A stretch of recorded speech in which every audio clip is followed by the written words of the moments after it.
दीपोत्सव का और प्रथम संस्करण में जब हम लोग आए, राम कथा मंडप भी छोटा था, भीड़ में उत्साह था, लेकिन एक ही स्वर गूंजता था और वह स्वर एक ही गूंज रहा था, एक ही नारा लग रहा था। वह नारा था, चाहे वह संतों की ओर से, चाहे वह भक्तों की ओर से, एक ही नारा था कि योगी जी एक काम करो, मंदिर का निर्माण करो। एक ही स्वर गूंज रहा था और मैंने उनको उस समय कहा था, विश्वास करिए,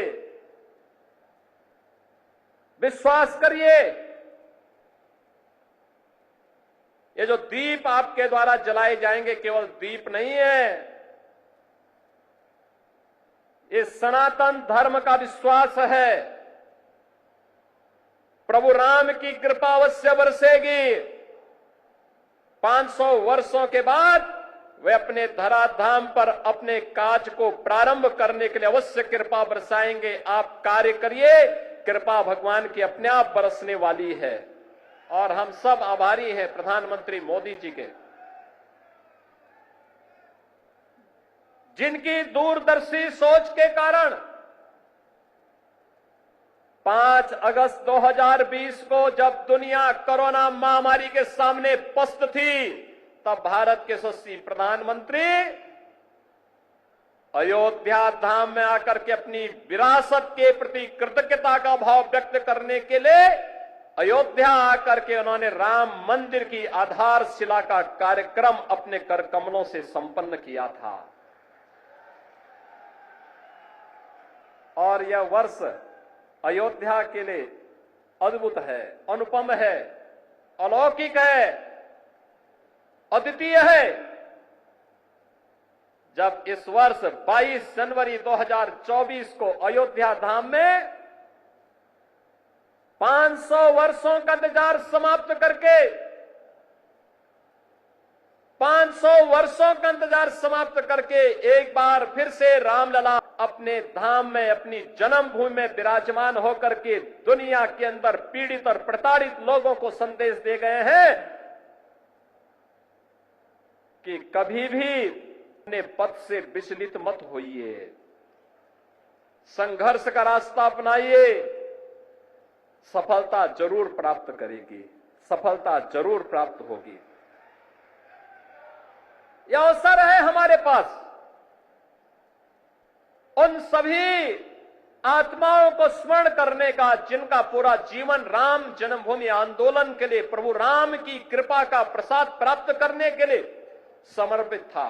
मैं इस अवसर पर उन सभी पूज्य संतों को नमन करता हूं, उन सभी हुतात्माओं के लिए जिन्होंने 3.5 लाख की संख्या में अपना शहादत दे करके एक ही तमन्ना के साथ वे इस धराधाम से विदा हो गए कि चाहे जैसे भी हो, हमारे बलिदान की कीमत पर ही सही, लेकिन अयोध्या में राम मंदिर का निर्माण होना चाहिए। उनका संकल्प पूरा हुआ। अयोध्या में राम मंदिर का भव्य निर्माण का कार्य पूरा हो चुका है। रामलला फिर से अयोध्या धाम में फिर से विराजमान हो चुके हैं। लेकिन रामलला के विराजमान होने के बाद इस दीपोत्सव का पहला अवसर है। इससे पहले हम लोग बोलते थे और जो कहा सो करके दिखाया भी था। बहनों और भाइयों, ये डबल इंजन की सरकार जो बोलती है वो करके दिखाती है। अकेले अयोध्या धाम के अकेले जिस अयोध्या में 2017 के पहले बिजली नहीं मिलती थी, यहां की सड़कों की स्थिति, यहां के घाटों की स्थिति, यहां के मठ और मंदिरों की स्थिति, और जिन लोगों ने राम को ही उपेक्षित कर दिया था और जिन लोगों ने भगवान राम के अस्तित्व पर ही प्रश्न खड़ा किए थे, वे केवल भगवान राम के ही अस्तित्व पर प्रश्न नहीं खड़ा कर रहे थे, वे सनातन धर्म के अस्तित्व पर प्रश्न खड़ा करते थे। वे आपके अस्तित्व पर खड़ा करते थे प्रश्न। वे आपकी विरासत पर प्रश्न खड़ा करते थे। लेकिन कितना सदा सहता है हमारी, सदा सहता ही समझो, लेकिन आपकी सदा सहता विरोधी को कायरता नजर नहीं आनी चाहिए। और इसीलिए मैं कहने के लिए आया हूं आपसे आज, आपने 2017 के बाद जो भी कहा वह अयोध्या के अंदर हो करके रहा है। हम लोगों ने कहा था कि आपने कहा था 17 में कहा था, इसी मंच पर उस समय कहा था, पूज्य संतों की उपस्थिति में कहा था कि योगी जी एक काम करो, मंदिर का निर्माण करो। बहनों और भाइयों, मंदिर का निर्माण तो हो गया है, रामलला भी विराजमान हो गए। इसी मंच से मैंने और मेरे सहयोगियों ने भी और आदरणीय प्रधानमंत्री जी ने भी आपको कहा था, अयोध्या को दुनिया की सुंदरतम नगरी बनाएंगे। आज अयोध्या चमक रही है, दुनिया अयोध्या की ओर आ रही है। 31,000 करोड़ रुपए की लागत की परियोजनाएं या तो पूरी हो गई है या जिन पे कार्य युद्ध स्तर पर चल रहा है। और बहनों और भाइयों, इससे भी आगे जाकर के भी इस पे कार्य होने हैं।